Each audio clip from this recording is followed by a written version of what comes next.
You don't have to wear tights or have a spider web coming out of your wrist to be a hero. Wearing a cool-looking backpack or hoodie will be fine in today's hero fashion. The point I'm trying to make here is that your everyday life is like a journey. A hero's journey. Here's how it works. Step 1. Leave the known world and enter the unexplored world. Why on earth would you do this? Because when things are always the same or too boring, when you're not exploring new things, it holds you back from developing new attitudes and skills. Step 2. Maybe you can't fly like Superman, but everyone is born with special talents. Your first big adventure. Discover your talents. Do you have what it takes to be a great basketball player, a musician, an inventor, a doctor, a teacher, maybe even a leader? Can you dare yourself to be your most heroic self in order to find these talents? Step 3. New experiences fill the unexplored world. They might make you feel awkward or afraid. But if you want to develop heroic character traits like care, respect, honor, and leadership, and act with greater courage, focus, and heart, you have to venture outside of the known world. Step 4. You will meet some allies and villains. HeartMath techniques will give you guidance and direction to your biggest ally, the hero within.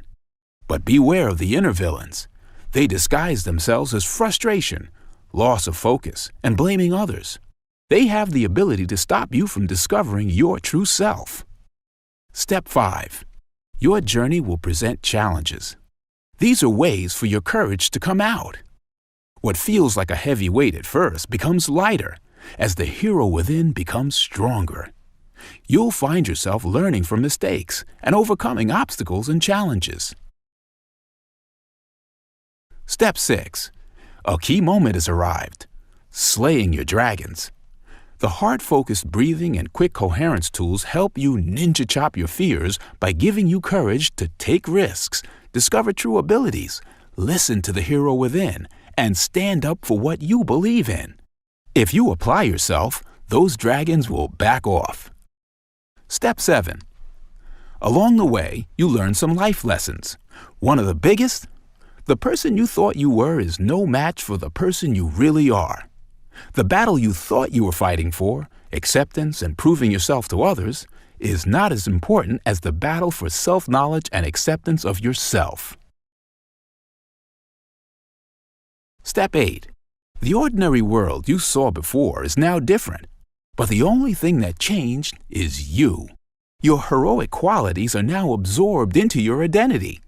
You have become one with your true self. Step 9. You return home to everyday life. The heroic qualities that you developed on the journey to discover and grow your talents allow you to make a difference in the lives of others. Maybe one day you will be an ally for someone else as they go on their own hero's journey. But until then, don't ever stop continuing on yours.